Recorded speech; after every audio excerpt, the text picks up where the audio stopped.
Amados irmãos, mantenham a Bíblia aberta.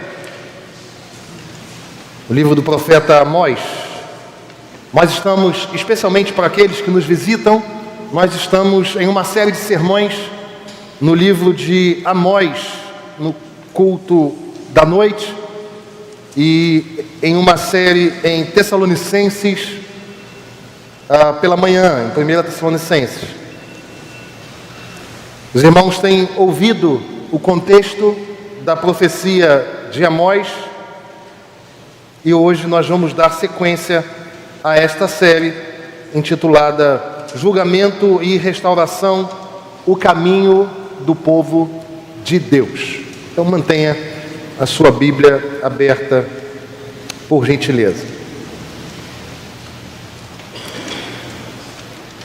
Você já deve ter visto em desenhos animados, pelo menos, se não em filmes, se não em documentários, pelo menos em desenhos animados.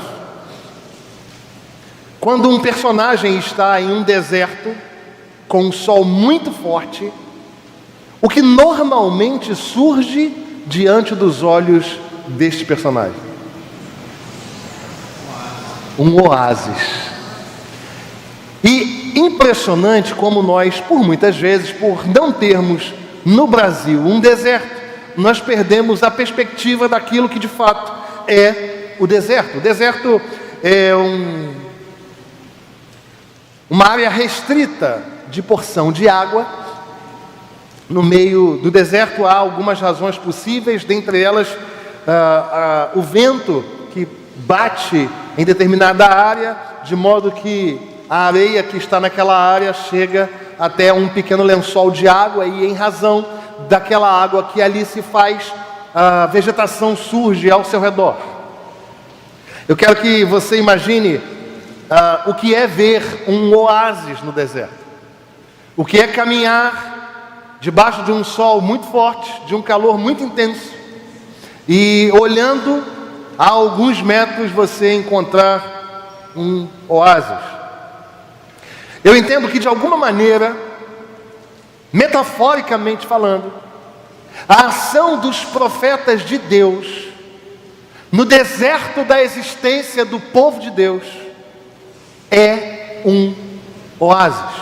Se nós observarmos a história do povo do Senhor, que caía e vinha uma palavra profética de alimento, de crescimento, de juízo, de restauração, e o povo se consertava, se arrependia diante de Deus, e aí eles tinham um tempo agradável aos olhos do Senhor, até que caía outra vez e vinha um ministério profético chamado por Deus.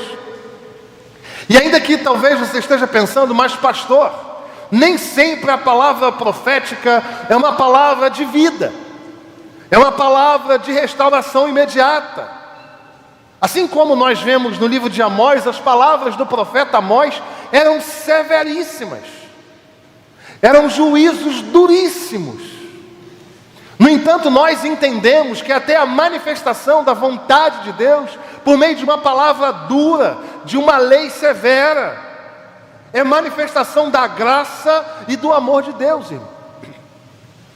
Então nós entendemos que de alguma maneira, em alguma medida, a manifestação de Deus na jornada do seu povo é sempre uma manifestação de oásis num deserto causticante de vida pecaminosa. Ou alguém que aqui está consegue levantar a sua mão e dizer: não, eu não peco. Nós precisamos da palavra do Senhor para orientar a nossa vida, para nos dar disciplina, para nos recolocar, para realinhar a nossa vida e as nossas prioridades. Nós precisamos de Deus. E mesmo quando essas palavras são duras, sim, por vezes são, é manifestação da graça, do amor e da piedade de Deus. Ele não nos deixa a nossa própria sorte. E foi exatamente isto que aconteceu. Houve um oásis para o povo de Israel. O profeta Amós foi chamado a profetizar por volta do século 8º a.C. O contexto era bastante complexo. O povo de Israel, o reino do norte, estava em uma ascendência econômica, estava em uma ascendência social, havia uma organização razoavelmente boa para esta época. No entanto, esta prosperidade, este sucesso do povo de Israel estava associado a um meio escuso de auferir, de conquistar estas benesses sociais. O texto e o contexto nos dizem que havia injustiça social. O texto e o contexto nos dizem que havia idolatria, que havia exploração dos pobres. E aí vem uma palavra por meio do profeta Amós, uma palavra dura para o povo. E a palavra é: busquem a Deus e vocês vão viver. Olhando mais especificamente para o capítulo 5, que é o capítulo que nós lemos, nós vemos um apelo do profeta ao arrependimento. O profeta começa dizendo: olha, vocês precisam endireitar os passos de vocês. Logo em seguida, no capítulo 5, o profeta Amós condena o culto falso. Ele fala: eu não suporto, Deus não suporta o alarido dos cânticos, das festas. Até que então ele apela para a justiça e para a retidão. Ele fala que o povo de Deus devia se alinhar. E ele então, por fim, apresenta uma advertência sobre a desolação que aconteceria se o povo não se ajustasse. E talvez mesmo diante de uma palavra tão dura, você pense que isto não é uma manifestação da graça, do amor e do cuidado de Deus. Mas apenas o fato de o Senhor se inclinar para o seu povo e trazer ao povo uma palavra de conserto, de acerto, de ajuste, de alinhamento, é graça, é amor, é cuidado de Deus para um povo que estava vivendo um contexto complicadíssimo. Eu quero crer que eu e você, de alguma forma, em alguma medida, estamos inseridos também num contexto bastante complexo, social e moralmente falando. Nós todos fomos tocados pelo pecado. Aliás, nós cremos na total depravação do homem, o que significa dizer que o pecado tocou todas as áreas da nossa vida, não em toda a plenitude, não em toda a potência, mas em todas as áreas. Pensamos de forma que não convém, agimos de forma que não convém, falamos de uma forma que não convém, sentimos de forma que não convém, nos relacionamos de uma forma que não convém, e nós precisamos de uma palavra exortativa do Senhor para ajustar aquilo que nós somos. E nós vemos então que a palavra é exposta diante de nós, a despeito de trazer no capítulo 5 uma palavra dura para o povo de Israel, e a despeito de trazer, portanto, uma palavra dura para mim e para você, ela traz uma proposta para tempos difíceis. E é exatamente sobre isso que eu quero conversar com você nessa noite. Proposta para tempos difíceis. Deus, por meio do profeta, apresenta ao povo uma saída, um escape para um cenário calamitoso e caótico. Nós vivemos no Brasil, não vivemos na Israel de Amós do século 8º a.C. Mas sabemos da opressão, sabemos da idolatria, sabemos que existem pessoas maltratando os carentes. Sabemos que por vezes nós mesmos temos um coração pecaminoso. Sabemos que nós devemos buscar o Senhor e ajustar o nosso próprio passo, alinhar a nossa própria vida, a fim de que nós vivamos conforme Amós vai dizer para o povo do Reino do Norte. Então eu quero tratar com você a respeito de propostas para tempos difíceis. Os versos que vão do 11 ao 15, eu gostaria que você permanecesse com a Bíblia aberta aí. Os versos que vão do 11 ao 15 trazem para nós uma proposta muito clara. E diz assim a palavra do Senhor: portanto, visto que pisais o pobre e dele exigis tributo de trigo, Não habitareis nas casas de pedras lavradas que tendes edificado, nem bebereis do vinho das vides desejáveis que tendes plantado. Porque sei serem muitas as vossas transgressões e graves os vossos pecados. Afligis o justo, tomais suborno e rejeitais os necessitados na porta. Portanto, o que for prudente guardará então silêncio, porque o tempo é mau. Buscai o bem e não o mal, para que vivais. E assim o Senhor, o Deus dos exércitos, estará convosco, como dizeis. Aborreceis o mal e amai o bem. Estabelecei na porta o juízo. Talvez o Senhor, o Deus dos exércitos, se compadeça do restante de José.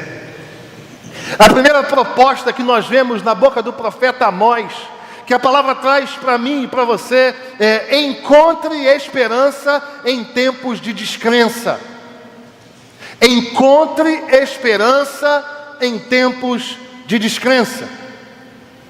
Neste trecho há uma promessa de Deus para a restauração do povo, mesmo que seja após um julgamento, mesmo que seja após um juízo severo, mesmo que seja após uma palavra de exortação e de alinhamento, o profeta de Deus apresenta para o povo a necessidade de, num contexto complexo, difícil, pecaminoso, buscar esperança em tempos de descrença. Essa é a primeira proposta. Nós vivemos dias difíceis de pecados, os mais diversos, de esfriamentos no amor, nos mais diversos corações, de perseguição à igreja, de perseguição aos valores do Senhor.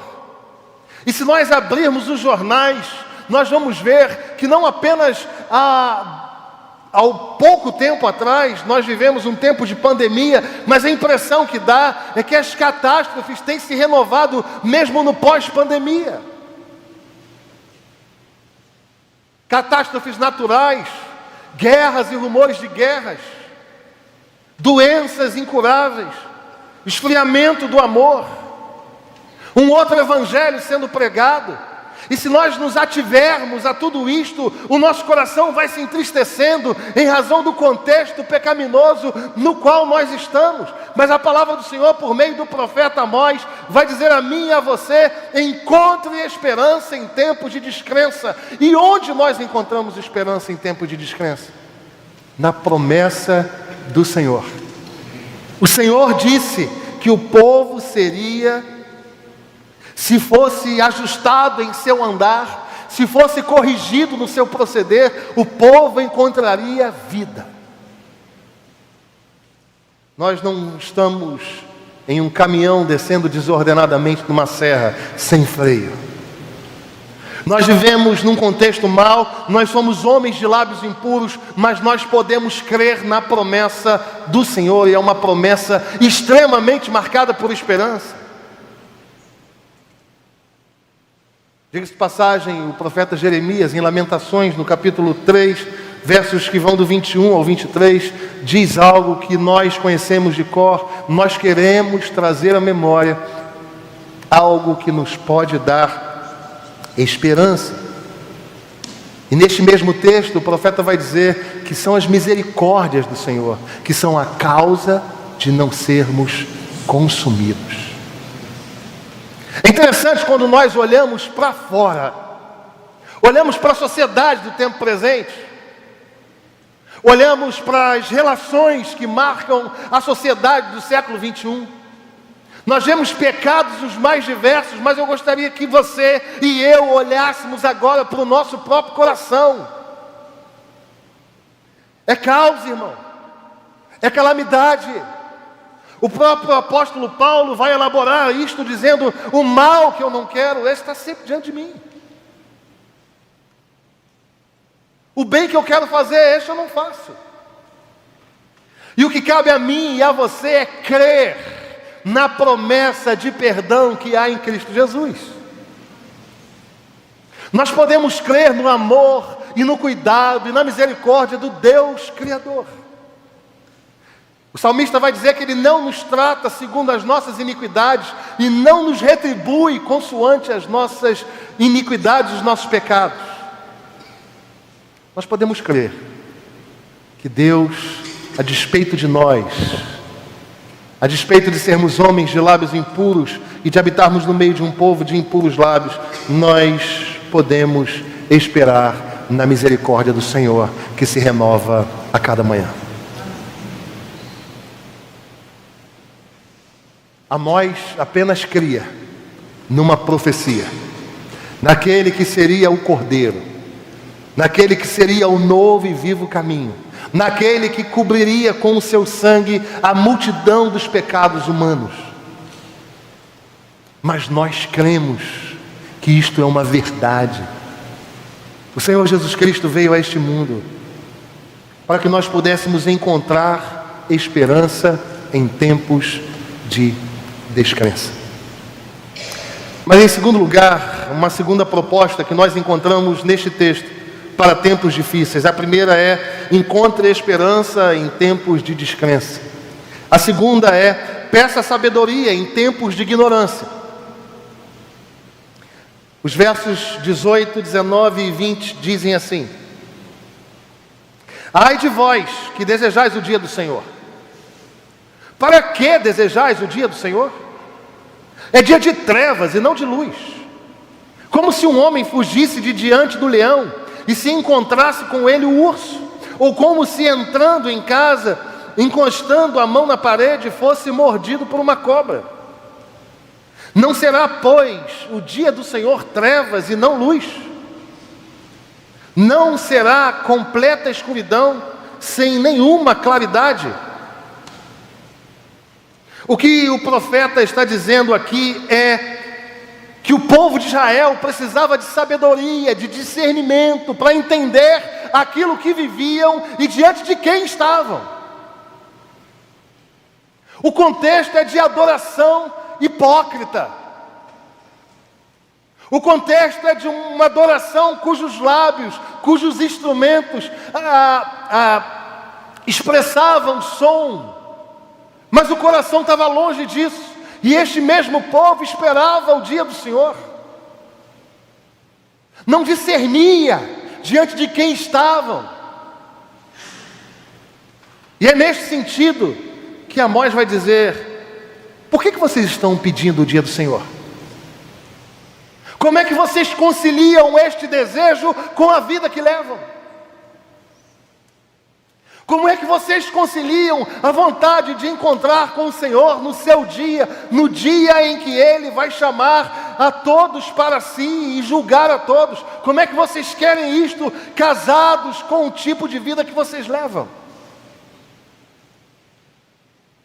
E assim nós entendemos que a palavra do profeta era no sentido de orientar o povo a clamar por sabedoria, por discernimento, por entendimento. Viver do jeito que viviam e querer o dia do Senhor era uma total ignorância, irmãos. Era viver longe de Deus, desejando encontrar-se com Deus. E nós vemos, não aqui na catedral, porque aqui o Evangelho de Jesus é pregado segundo a sua palavra, mas existem outros evangelhos por aí. Evangelhos que afirmam: não, Deus aceita tudo. Vale como for. O que interessa é amar. E nós almejamos pela volta do Senhor Jesus. Isso não é coerente, irmãos. A palavra do Senhor nos chama ao quebrantamento, ao arrependimento, ao ajuste, ao alinhamento da vida conforme a sua palavra. E assim nós podemos cantar: Maranata, ora vem, Senhor Jesus. Se não está faltando sabedoria, entendimento e discernimento. Se nós precisamos viver com a vida casada com aquilo que almejamos, que é a volta do Senhor, nós precisamos de sabedoria, de discernimento. E a palavra nos diz, por meio de Tiago, no capítulo 1, no verso 5, que se alguém precisa de sabedoria, peça a Deus, que a todos dá liberalmente e nada lhes impropera. Se você tem dificuldade de compreender que o temor do Senhor é o princípio da sabedoria, que portanto a nossa vida deve estar alinhada, irmãos. Nós cremos no Cristo que se ofereceu na cruz por nós, mas não para que nós vivêssemos de qualquer forma. Os servos do Senhor buscam santidade. A profecia de Amós visava, assim como as outras profecias da palavra, no alinhamento do povo, na correção, na rota. Amós queria colocar o povo no correto lugar no qual eles deveriam estar. Nós vivemos tempo de muito conhecimento, mas de pouquíssima sabedoria. Vivemos tempos de muitas pessoas argumentando sobre tantas outras. Vivemos tempos de especialistas em todas as áreas. Vivemos tempos em que pessoas se colocam no lugar de dizer: eu creio ser assim a vontade de Deus, eu creio ser assim no reino de Deus, sem buscar intimidade com o Senhor. E aí o Senhor fala para essas pessoas: vocês estão fazendo barulho que incomoda os meus ouvidos.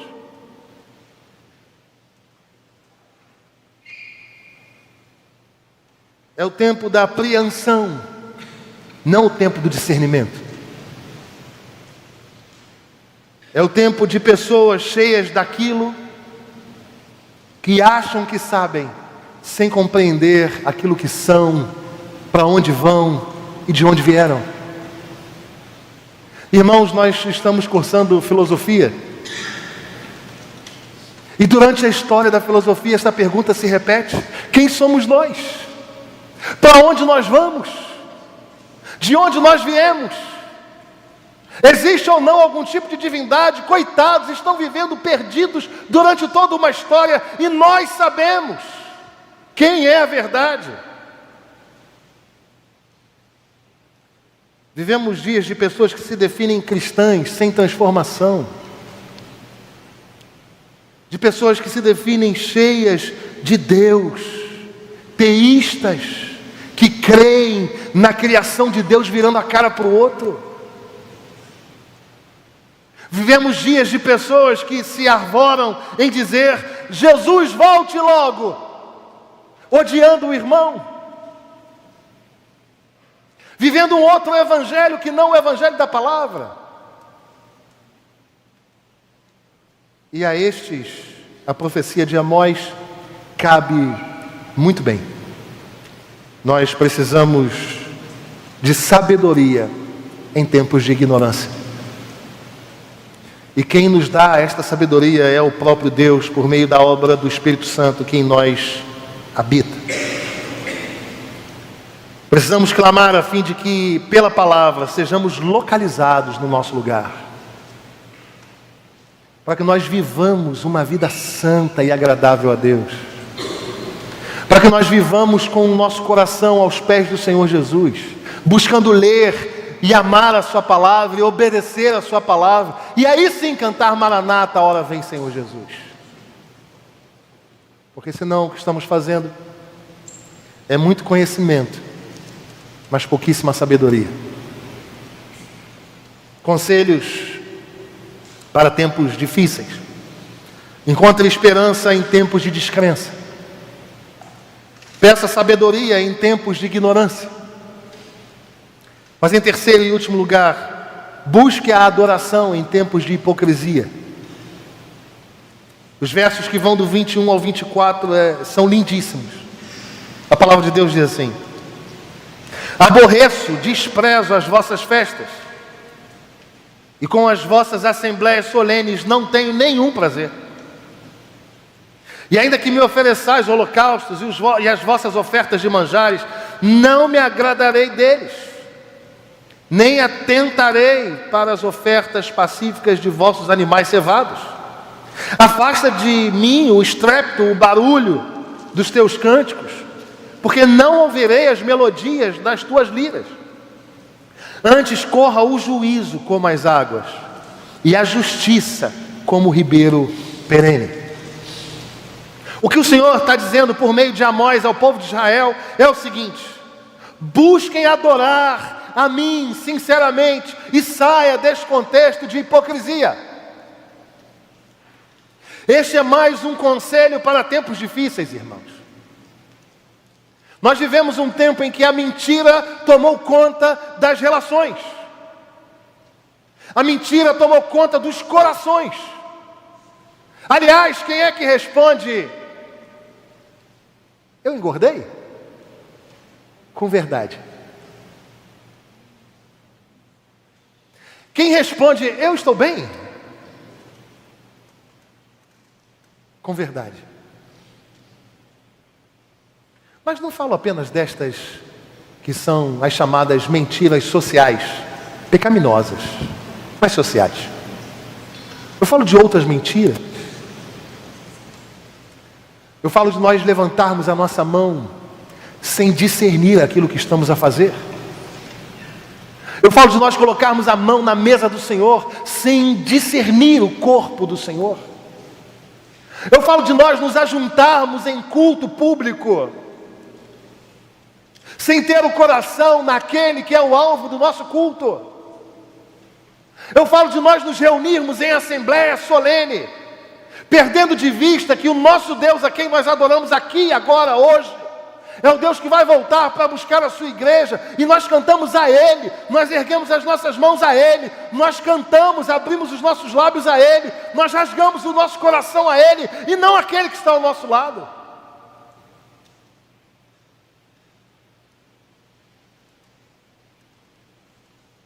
É interessante que em João capítulo 4, no verso 24 em diante, nós vemos um diálogo interessantíssimo entre Jesus e a mulher samaritana. A discussão ali que se deu, a troca de ideias se deu exatamente nisto que Amós está profetizando ao povo de Israel. Jesus diz para a mulher samaritana o que não é adoração. E Jesus fala para ela que a adoração não tem a ver com locais, sejam eles sagrados ou não. Jesus fala para a mulher samaritana assim, ó, não é nem neste monte, nem naquele. Não é nem aqui, nem lá. Não existe lugar sagrado. Não é um lugar que autentica a adoração do povo.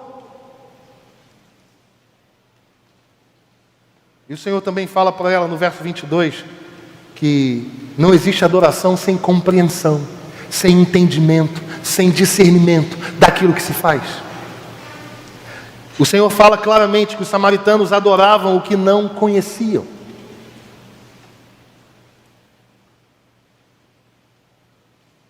Mas Ele vai dizer para a mulher que a adoração precisa ser sincera. Que nós devemos despir o nosso coração.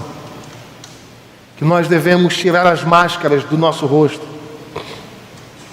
Que nós devemos clamar a este Deus que nós dizemos servir e adorar quando estamos reunidos, entendendo a quem nós cantamos.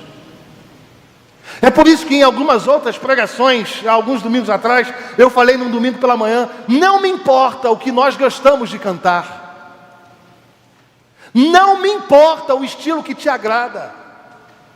O que importa a mim e a você é se o que nós cantamos atende ao coração do nosso Deus, se Ele fica feliz com a nossa reunião aqui. Se o pastor prega muito ou se ele prega pouco, não me importa. O que importa é se nós estamos falando aquilo que o Senhor quer comunicar à sua igreja. Nós estamos aqui para agradar a Ele, irmãos. Portanto, nós devemos buscar adoração em tempos de hipocrisia. E nós adoramos apenas aquilo que amamos. Eu vou repetir, porque isso precisa ficar no seu coração. Nós adoramos apenas aquilo que amamos. Se você ama em primeiro lugar o seu casamento, você vai adorar ao casamento. Seja aquele que existe já, seja você que é solteiro e almeja pelo casamento. se você ama a sua formação acadêmica, se aquilo é o que significa a sua vida, se aquilo é o que te dá prazer maior, se aquilo é o que justifica a sua existência, eu quero dizer para você que se isto tudo acontece, há alguém em primeiro lugar na sua vida e este não é o Senhor.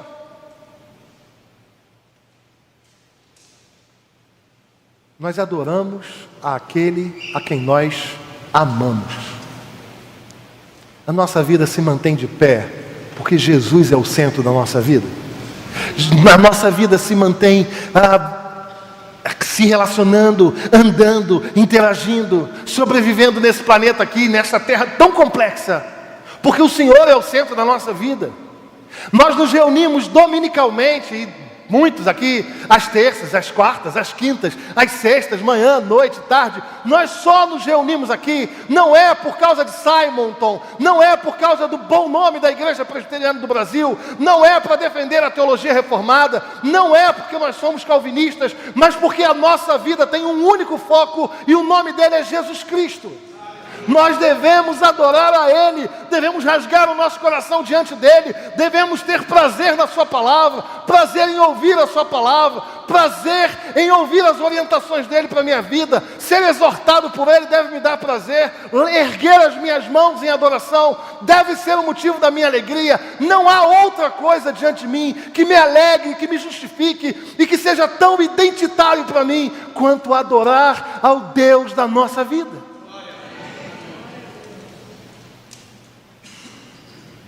Nós precisamos redescobrir essa dimensão da adoração, irmãos. O culto agrada a você? Que bênção. Mas isso é secundário. A pergunta é se o seu coração neste culto agrada a Deus. Porque houve um tempo em que o povo de Israel viveu assim. Os ritos eram sensacionais. Os cânticos, as festas, os calendários, todos cumpridos no minuto e no segundo. Mas o coração estava longe de Deus e o Senhor falou: eu não quero isso. O barulho de vocês me incomoda. E talvez você e eu cheguemos a este momento, que é o final da nossa pregação, com um sentimento complexo. Será que eu sou semelhante aos meus irmãos do passado? Será que por vezes eu tenho agido como o povo de Israel agia no passado? E se você e eu vivemos assim, nos percebemos por vezes assim, nós glorificamos o nome do Senhor, porque aquilo que para nós era uma esperança, para nós é uma certeza. Nós podemos buscar verdadeira esperança em Jesus. Segunda-feira? Não sei. O que vai acontecer amanhã, sinceramente, eu não sei. E na quarta-feira, reunião do conselho, como é que vai ser? Eu não sei. E no domingo que vem? Eu também não sei. Mas uma coisa eu sei: que o Senhor, no qual eu deposito a minha esperança, há de cuidar de mim todos os meus dias. Busque, encontre esperança em tempos de descrença. Mas peça sabedoria, irmão. Peça discernimento para você viver em casamento entre aquilo que você fala e o íntimo da sua alma. Peça sabedoria em tempos de ignorância. Mas busque uma adoração sincera. Rasgue o seu coração diante de Deus. E se você tem negligenciado em um desses conselhos, eu quero dizer que tudo isso é resolvido em Jesus. Ele é a sabedoria de Deus, é o que diz a palavra. Ele é a razão da nossa adoração. Ele é a nossa esperança. E é por isso que nós podemos ir para casa aliviados, com um fardo tranquilo. Porque Ele morreu na cruz do Calvário para que nós tivéssemos esperança, sabedoria, e a fim de que nós fôssemos sinceros, fôssemos chamados pelo Espírito da verdade. Assim, diante da profecia do profeta Amós, no capítulo 5, encontre esperança em tempos de descrença. Peça sabedoria em tempos de ignorância. Busque adoração em tempos de hipocrisia. E assim, nós viveremos coerentes com aquilo que o Senhor quer para nós, aguardando a volta do Senhor. E por essa razão, nós podemos cantar Maranata, ora vem, Senhor Jesus. Que Deus nos alimente e nos abençoe. Domingo que vem, Amós 6, e a história continua. E eu quero convidar você a estar aqui, ouvindo a palavra do Senhor e participando do culto ao nosso Deus.